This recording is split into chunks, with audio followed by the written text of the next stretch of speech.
Today we're studying duck hunting 101. Woo! Oh. There's three main parts to duck hunting. Shooting. The calling, Shooting. the shooting, and the cover. Yesterday we kind of touched on the calling process. In the calling process, you have three main calls that you want to use. Call number one is the hail call, also known as the high ball. The high ball, aka hail call, is used for turning the ducks at a large distance to get their interest in your decoys. The hail call sounds absolutely nothing like a damn duck. It sounds like a little pig squealing at 2 a.m. in the morning while little Johnny's out there trying to get him some. This hail call right now, it's a large, it's a 7 to 8 notes, right? And it's just this high-pitched squealing. Well, whenever you get there turning, and they're coming in, and they get in about 100 yards to you, you want to hit them with what you call a greeting call. The greeting call, hey, yeah, no. The greeting call consists of 4 notes. The first note's long, the second note's a little bit shorter and softer, and so on and so forth. What's that? Can you demonstrate for us? It sounds a little something like wah, wah, wah, wah, like that, right there. And then you want to throw in a couple extra quacks in there too to kind of give them their confidence. Whenever you hit them with this greeting call at about 150 yards, they're going to turn and make another lap. They might make 2 laps. You just still kind of want to throw the greeting call out there a little bit.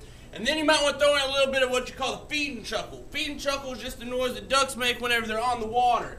You can mix feed and chuckle with a couple quacks, kind of give them confidence. Whenever the ducks feel confidence in you and your decoys, they will make a lap.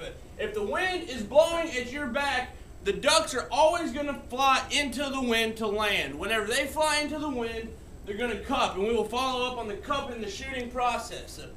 This right here is the 3 main parts of duck calling. If you master those 3 calls right there, you can hunt ducks anywhere in the damn world, okay? Now, the shooting process.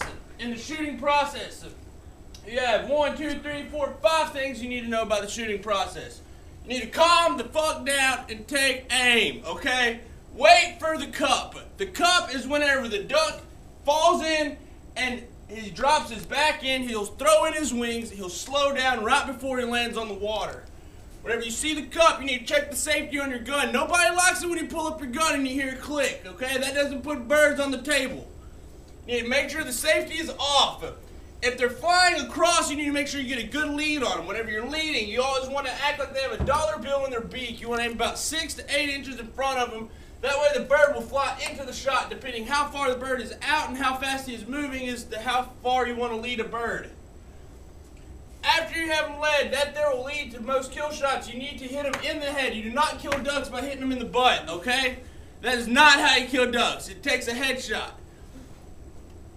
After you get your leading part down, the key word when duck hunting, everybody has their own words. My personal favorite is cut them. Whenever you're sitting there with a group of guys, the ducks are coming in and they cup, everybody's ready. You either hear take them, cut them, drop them, brush them, anything like that. Usually anything that ends in okay? Whenever you hear that key word, you pull up your gun and you shoot the birds that are in your direction to fire. You do not want to be shooting across somebody else's barrel. You want to shoot your birds and nobody else's. This is the landing shot.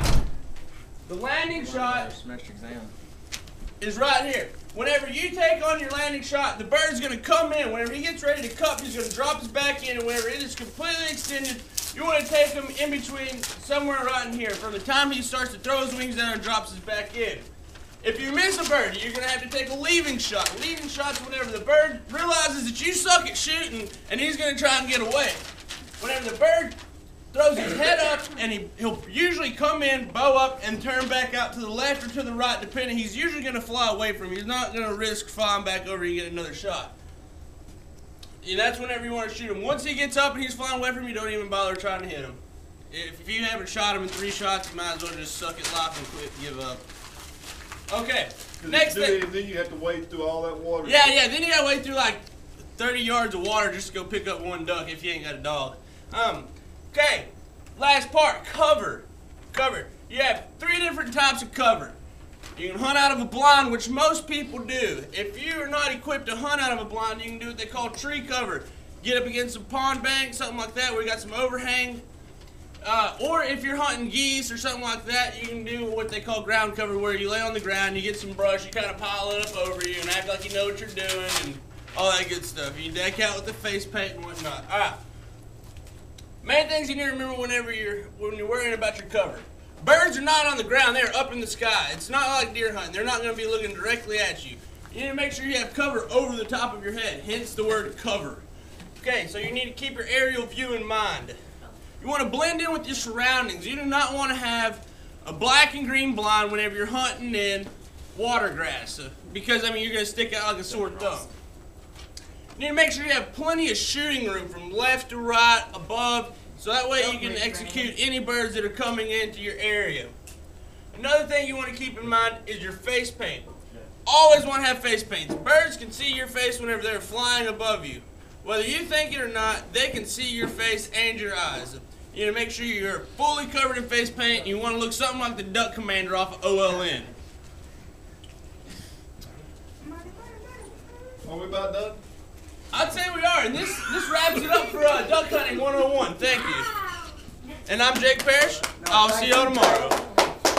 Thank you very much.